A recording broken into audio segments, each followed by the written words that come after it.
ஒரு அம்மா இருக்காங்க. அவங்ககிட்ட வந்து ஒரு கோல்டு செயின் வச்சுருக்காங்க, போட்டிருக்காங்க. அது வந்து அவங்களுக்கு வெறும் தங்க செயின் மட்டும் கிடையாது. அது வந்து அவங்களோட திருமண நினைவு. அவங்களோட சேமிப்புன்னு சொல்லலாம். அவங்களோட பாதுகாப்புன்னு சொல்லலாம். அவங்களோட ப்ரௌடுன்னு சொல்லலாம். ஒரு நாள் அந்த சங்கிலியை வந்து பெட்டியில் வச்சுருந்தாங்க. அதை எடுத்து கொஞ்ச நேரம் பார்க்குறாங்க. அவங்க கண்ணில் வந்து கண்ணு தண்ணியாக இருக்குது. ஏன் தெரியுமா? அந்த தங்க சங்கிலியை அவங்க விற்க போகிறாங்க. ஆனால் அது வந்து வீட்டு செலவுக்கு கிடையாது, ஒரு ஃபங்க்ஷன் பண்ணுறதுக்காகவும் கிடையாது, ஒரு லக்ஸரிக்காக கிடையாது. அவங்க மகனோட காலேஜ் ஃபீஸ்க்காக. அந்த நாள் அவங்க வந்து ஒரு தங்கச் சங்கிலியை மட்டும் அவங்க விற்கலை, அவங்க குழந்தையோட எதிர்காலத்தை வாங்கினாங்க அப்படின்னு தான் சொல்லணும். அதுதான் உண்மையும் கூட. சரி, ஒரு தங்கம் வந்து உண்மையான இன்வெஸ்ட்மெண்ட்டா, இல்லை அவங்க குழந்தைங்களோட கல்வி தான் உண்மையான இன்வெஸ்ட்மெண்ட்டா அப்படிங்கிறத ஃபுல் டீட்டெயிலாக அந்த வீடியோவில் பார்ப்போம். இது வந்து ரொம்ப இம்பார்ட்டன்ட், ஒரு எமோஷ்னல் வீடியோவாகவும் இருக்க போகுது. பெரும்பாலும் நம்ம இந்தியாவில் தங்கம் அப்படிங்கிறது வெறும் ஜுவல்லரி மட்டும் கிடையாது. அது வந்து அவங்க பேரண்ட்ஸ்க்கு, அதாவது எஸ்பெஷலி உமனுக்கு, அவங்க அம்மாவுக்கு இருக்கிற கான்ஃபிடென்ஸும் கூட. ஏதாவது எமர்ஜென்சின்னு வந்தால் அதுதான் அவங்களுக்கு வந்து ஒரு பெரிய செக்யூரிட்டியாக இருக்கும். அவங்க வந்து அவங்களுக்காக தங்கம் எப்பயுமே வாங்க மாட்டாங்க, கொஞ்சம் கொஞ்சமாக சேமித்து வைக்கிறதுக்காக வாங்குவாங்க. சில நேரம் வந்து அவங்க ஹஸ்பண்ட் ஒரு கிஃப்ட் கொடுத்ததா இருக்கும், வெட்டிங்கில் அவங்களுக்கு வந்ததாக இருக்கும். பெரும்பாலும் அவங்க அம்மா வீட்டிலேருந்து வந்த சீதனம் அவங்க அம்மா வந்து அவங்க பொண்ணுக்கு கொடுத்ததா இருக்கும். ஸோ வந்து அவங்க தங்கத்தை எப்பயுமே விற்கிறப்ப அவங்க அந்த பணத்தை மட்டும் இழக்கிறதில்ல, அவங்களோட ஒரு மெமரி, நினைவையும் வந்து இழந்துடுறாங்க, அவங்களோட செக்யூரிட்டியும் விட்டுறாங்க. ஆனால் அவங்க குழந்தைக்கு வந்து ஒரு எஜுகேஷன் அப்படின்னு வரப்போ மட்டும் அவங்க கொஞ்சம் கூட தயங்கவே மாட்டாங்க. ஏன்னா இண்டியன்ஸில் மேக்ஸிமம் அவங்க அம்மா நினைக்கிறது, என் வாழ்க்கை எப்படி இருந்தாலும் பரவாயில்ல, என் பையன் என் பொண்ணு நல்லா இருக்கணும் அப்படிங்கிறது தான் எல்லா அம்மாவோட மனசாகவும் இருக்கும். இங்கே ஜென்ரலாக இந்தியாவில் மிடில் கிளாஸ் எஜுகேஷன் ரியாலிட்டின்னு பார்க்குறப்போ, முன்னாடி வந்து எஜுகேஷன் ரொம்ப சிம்பிள் தான், ஃபீஸ் ரொம்ப கம்மி தான், புக்ஸும் ரொம்ப கம்மி தான், டியூஷன் எல்லாருக்கும் போகணுங்கிற அவசியமும் கிடையாது. ஆனால் இப்போது 2026 school fees, transport fees, uniform fees, book fees, tuition fees, coaching centre, hostel, college fees, exam fees, laptop வாங்கணும், இன்டர்நெட் பே பண்ணணும், ப்ராஜெக்ட் பண்ணணும், பிளேஸ்மெண்ட் ட்ரைனிங் கிளாஸ் போகணும் அப்படின்னு ஒரு மிடில் கிளாஸ் ஃபேமிலிக்கு எஜுகேஷன் அப்படிங்கிறது ஒரு மந்த்லி எக்ஸ்பென்ஸ் கிடையாது, அது ஒரு லைஃப் டைம் கமிட்மெண்ட்டு. ஒரு பையன் இன்ஜினியரிங் படிக்கணுன்னாலும் லேக்கு தேவை, ஒரு பொண்ணு மெடிக்கல் படிக்கணும்னா க்ரோர் வரைக்கும் செலவாகும். ஸோ பேரண்ட்ஸ் என்ன பண்ணுவாங்க? கோல்டை ப்ளச் பண்ணுவாங்க, லோன் போடுவாங்க, பிஎஃப் இருந்தால் அதை வித்ட்ரா பண்ணுவாங்க. வெளிநாட்டில் யாராவது பேரண்ட்ஸ் வேலை செஞ்சாங்கன்னா அவங்க அங்கேருந்து லோன் எடுப்பாங்க, ஓவர் டைம் ஒர்க்கு பார்ப்பாங்க, ஹவுஸ் ரெண்ட்டை வந்து சேவ் பண்ணுவாங்க, ஃபங்க்ஷனை அவாய்ட் பண்ணுவாங்க, அவங்களுக்குன்னு ஏதாவது ட்ரீம் இருந்தால் அதை கேன்சல் பண்ணிவிடுவாங்க.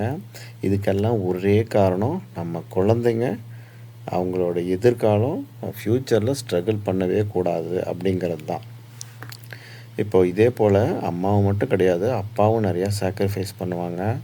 காலைல வேலைக்கு போவாங்க, ஈவினிங்கில் ஓவர் டைம் பார்ப்பாங்க, வெயிலாக இருக்கட்டும், ஒரு ஒரு வெளியூரில் தங்கி வேலை பார்த்து ஒரு ரூமில் ஸ்டேவாக இருக்கட்டும், இந்த மாதிரி வீடியோ காலில் தான் அவங்க குழந்தையவே பார்ப்பாங்க. குழந்தைங்க சொல்லுவாங்க, அப்பா எனக்கு நாளைக்கு ஃபீஸ் கட்டணும், நெக்ஸ்ட் வீக் ஃபீஸ் கட்டணும் அப்படிங்கிறது. அந்த பக்கம் அவங்க பேரண்ட்ஸ், அப்பா சிரிப்பார், சரிப்பா நான் அனுப்புகிறேன்னு சொல்லுவார். ஆனால் காலை கட் பண்ணதுக்கப்புறம் தான் அவர் கணக்கு பார்ப்பார். ரூம் ரெண்ட் எவ்வளோ கொடுக்கணும், ஃபுட்டுக்கு எவ்வளோ எடுத்து வைக்கணும், லோனு எவ்வளோ பே பண்ணணும், ஃபீஸ் எவ்வளோ பே பண்ணணும். ரொம்ப கம்மியாக தான் இருக்கும், ஆனாலும் அவர் அனுப்புவார்.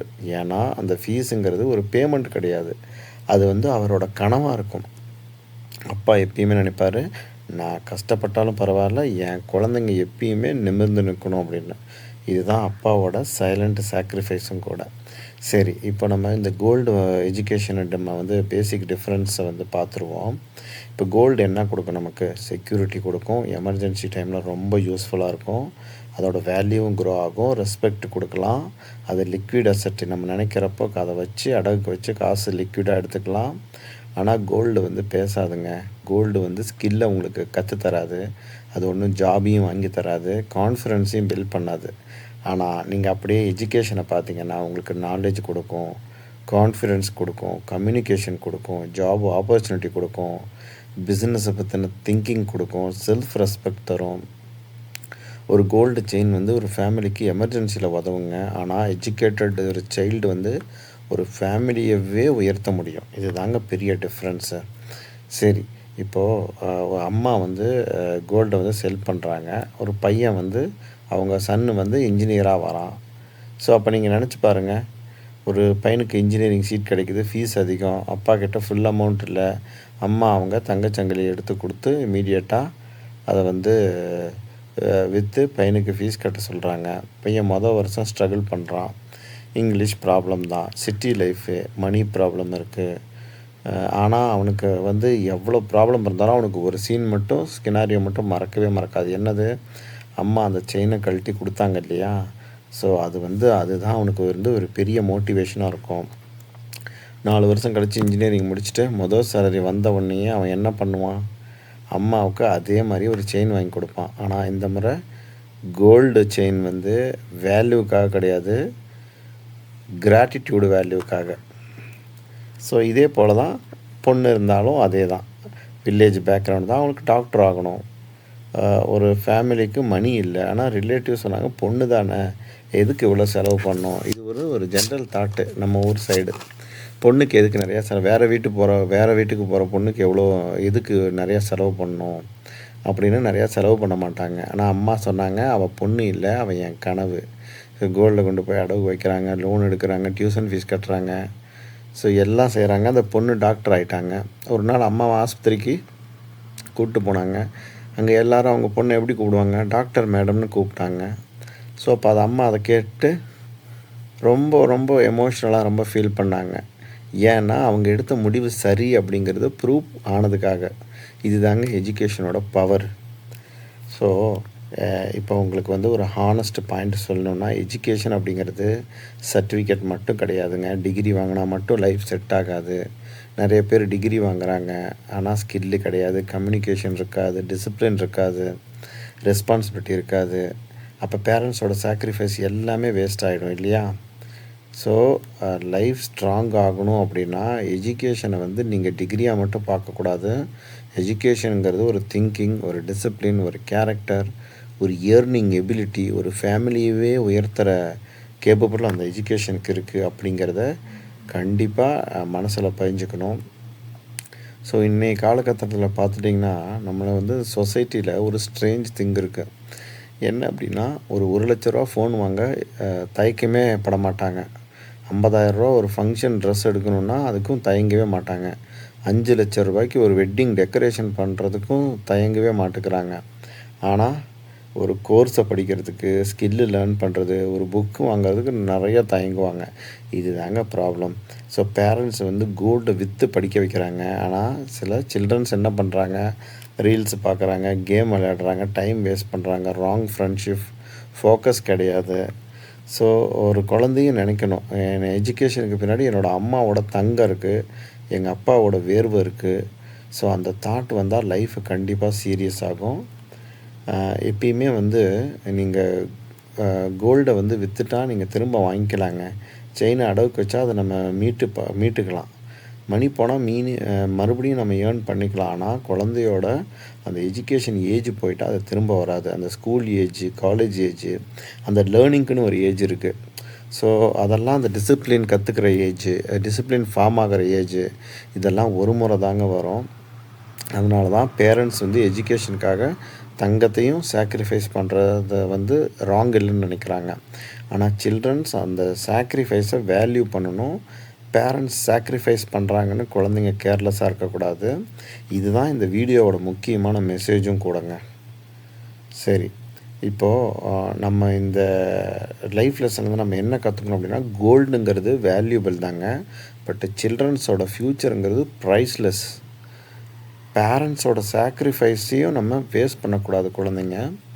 ஸோ எஜுகேஷன் வந்து அது வந்து ஒரு ஸ்கில்லு தான், அது வந்து சர்டிஃபிகேட் மட்டுமே கிடையாது அப்படிங்கிறத எல்லோரும் புரிஞ்சுக்கணும். ஸோ மதர் சாக்ரிஃபைஸ் வந்து ரொம்ப சைலண்ட்டாக இருக்கும், ஆனால் பவர்ஃபுல்லானதுங்க. நீங்கள் வந்து ஒரு ட்ரூ இன்வெஸ்ட்மெண்ட் அப்படிங்கிறது வெறுமனே ஒரு வெளியில் ஷைன் ஆகிறதுக்கு மட்டும் கிடையாது. அது வந்து ஒரு லைஃபையே ஒரு ஜென்ரேஷனையே சேஞ்ச் பண்ணும். ஒரு ஒரு ஜென்ரேஷனையே தூக்கி பிடிக்கும். ஸோ நீங்கள் புரிஞ்சுக்கணும், ஒரு தங்க சங்கிலி அம்மா கழுத்தில் போட்டிருக்காங்கன்னா அது வந்து உண்மையாலுமே அழகு தரும். ஆனால் அதே தங்கத்தை குழந்தையோட கல்விக்காக வந்து ஒருத்தங்க விற்கிறாங்க அப்படின்னா அது ஒரு குடும்பத்தோட எதிர்காலத்துக்கே நன்மை தரும். ஸோ அம்மா வந்து தங்கத்தை விற்கிறப்ப ஏழையாக மாற போகிறது கிடையாதுங்க. அவங்க வந்து ஒரு இன்வெஸ்டராக மாறுறாங்க. இன்வெஸ்ட்மெண்ட்னா அது ஸ்டாக் மார்க்கெட்டில் இன்வெஸ்ட் பண்ணல, ஒரு கோல்டு வாங்கி ஒரு இடிஎஃப்பில் இன்வெஸ்ட் பண்ணலை. அவங்க தன்னோட குழந்தையோட ஃப்யூச்சரில் இன்வெஸ்ட் பண்ணுறாங்க. ஸோ கோல்டு செயினை விற்றாலும் மீண்டும் வாங்கலாம். ஆனால் அந்த உடைந்த குழந்தையோட கனவை மீண்டும் வாங்கவே முடியாது. ஸோ உங்கள் அம்மா அப்பா உங்களுக்காக சாக்ரிஃபைஸ் பண்ணியிருந்தா இப்போவே அவங்களுக்கு ஒரு கால் பண்ணுங்கள். கண்டிப்பாக ஒரு தேங்க்ஸ் சொல்லுங்கள்.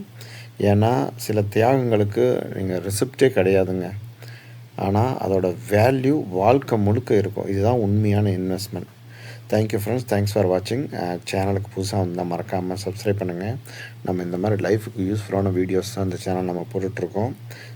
வீடியோ பிடிச்சிருந்தால் லைக் பண்ணுங்கள். உங்கள் ஃப்ரெண்ட்ஸ் யாருக்காவது ஷேர் பண்ணால் ஷேர் பண்ணுங்கள். தேங்க்யூ ஃப்ரெண்ட்ஸ், தேங்க்ஸ் ஃபார் வாட்சிங்.